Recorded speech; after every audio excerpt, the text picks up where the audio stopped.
Mon nom est Gilles Perrault, chanteur, harmoniciste, conteur, humoriste, en tout cas, à peu près comme ça. Ça a commencé en jouant de l'harmonica. Tranquillement comme ça, comme mon père faisait, qu'il jouait du folklore. Puis, à un moment donné, ça a changé de style. C'est devenu du blues, parce que j'ai entendu ça à la radio. Là. J'ai commencé à écouter de la musique de blues, puis là, j'ai vu que c'était différent. Il y avait quand même d'autres choses à faire avec un harmonica. Fait que j'ai commencé à jouer ça. Mon premier public, là, c'était un troupeau de vaches Holstein qu'il y avait derrière la maison chez nous. Je jouais de l'harmonica sur la galerie, puis toutes les vaches ont monté. Ensuite, ça a été public. J'ai continué à faire du blues. En tout cas, à 20 ans, 18, 20 ans, je jouais dans les bars de la région, là, un harmoniciste. On a commencé à faire de l'humour, on fit des sketchs, des soirées d'humour, puis des samedis de rire qu'on appelait. Avant que ce soit comme ça, l'émission. On s'appelait comme ça avant de voir apparaître le même nom à l'émission de Yvon Deschamps. Là. Ça s'appelait les samedis de rire à la salle des Chevaliers de Colombe. On vendait des billets, on faisait de l'humour. Je encore et que je ne trouve plus.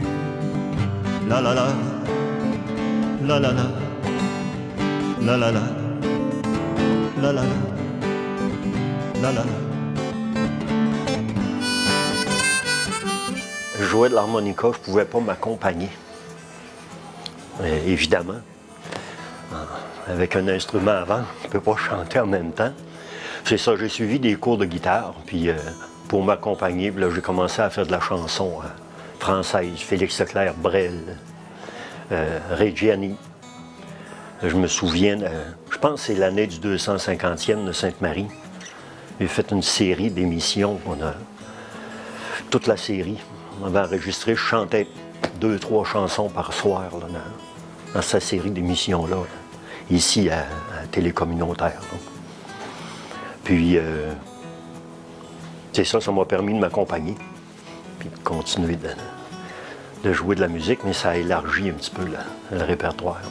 Il y avait, j'avais entendu parler de ça, qu'il y avait besoin d'un musicien à Frampton, à Cabane-à-Pierre, mais il n'y avait pas d'entrevue.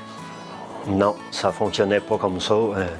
On se présente, on monte sur la scène quand il y a des touristes, puis il y a une suite à ça. Étant donné que c'était des touristes français, j'ai fait le petit bonheur de Félix, puis j'ai commencé à travailler là.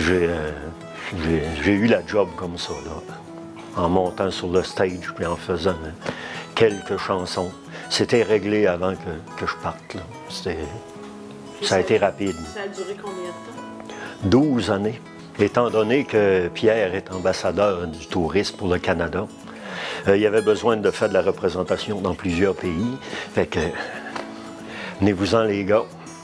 Ça fait que l'Italie, la Côte d'Azur, Taïwan, banlieue parisienne, Caen, la foire internationale de Caen.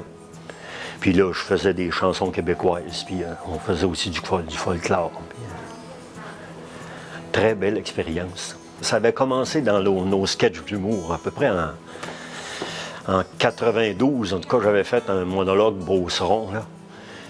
Puis ça a été remarqué, là.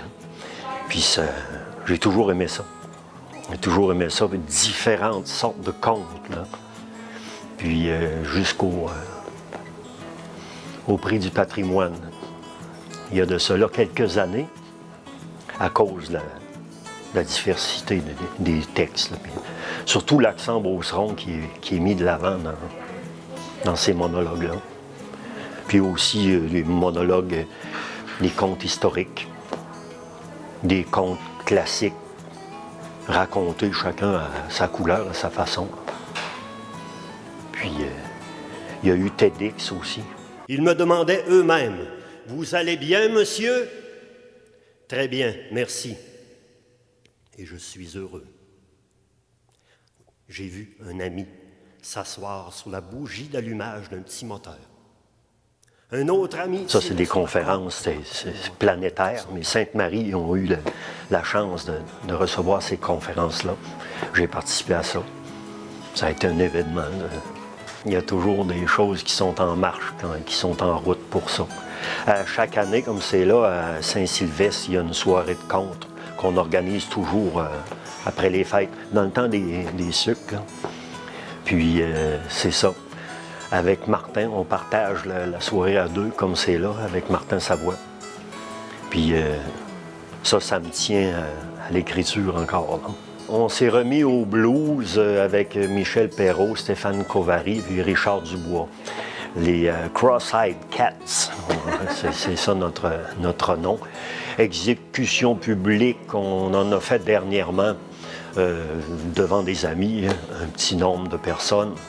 Mais à cause de la pandémie, et là, c'est tranquille de ce côté-là, mais on continue quand même nos répétitions dans un local qui est assez vaste pour garder la distance appropriée.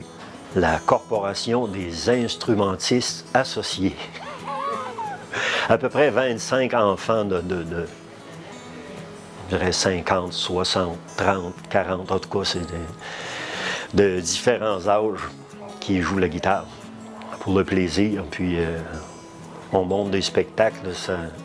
On essaie de monter le 10e spectacle, 10e anniversaire. Là. À chaque année, c'est un rendez-vous à la salle Méchatigan. Puis moi, ça me permet de faire d'autres choses, là, d'être accompagné par 25 musiciens. Là. C'est le fun. La grosse salle, puis toutes les installations, la technique. Là. Il y a un sujet sur lequel je veux travailler. Le prochain, en tout cas. Et ça m'arrive de temps à autre de faire des contes qui sont historiques. On change un peu la façon de le raconter. Je peux me mettre dans la peau d'un personnage qui raconte ou qui a vu quelqu'un, qui a entendu parler. Mais le fond est une vérité. Comme pour l'explosion du Mont-Blanc de Halifax. C'était une vieille dame qui était aveugle qui racontait ça de sa chambre d'hôpital. Elle était aveugle, évidemment, à cause de l'explosion. Mais l'histoire était vérité, là, au fond. Puis là, j'ai levé une couverture de 100 ans du premier meurtre qu'il y a eu dans la ville de Québec de Blanche Garneau, retrouvée en dessous au parc Victoria, avec des sévices que l'époque refusait de raconter. Et puis là, c'est ça. Le prochain sujet, c'est ça. Puis le fait de raconter ça à des gens proches, j'aime ça. Avec la règle numéro 1, qui est le silence. Là, dans ce temps-là, on ramasse tout le monde, puis on y va. L'année passée, c'était un conte érotique. J'ai essayé ça la première fois. Puis numéro 1. Très bonne réaction. C'est un nouveau domaine, là. J'ai bien apprécié. Moi, j'espère de continuer, en tout cas, toujours à m'exécuter de façon publique. J'apprécie le monde, mais j'ai besoin de ça. C'est comme la CIA, le club d'amis qu'on s'est formé là-dedans. Puis il y a différents orchestres aussi qui sont satellites, qu'on appelle, parce qu'il y a tellement de musiciens que les contacts se font. Puis, on va essayer ça, 3, 4 ensemble. Le groupe de blues, c'est comme ça.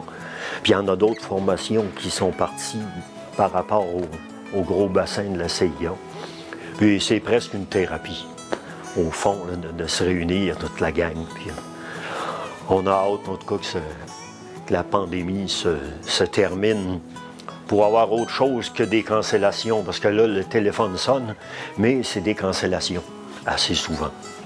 Fait qu'on va espérer qu'on va s'en tirer à peu de frais. Merci.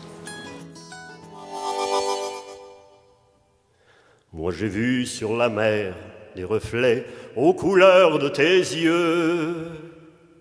Oui, j'ai vu ma forêt en octobre, c'est de braise et de feu.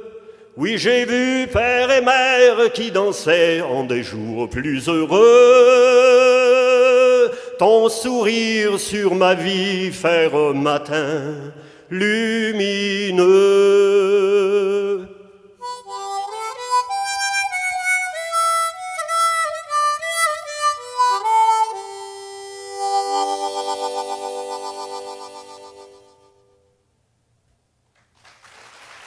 Merci. Merci à toi. Merci.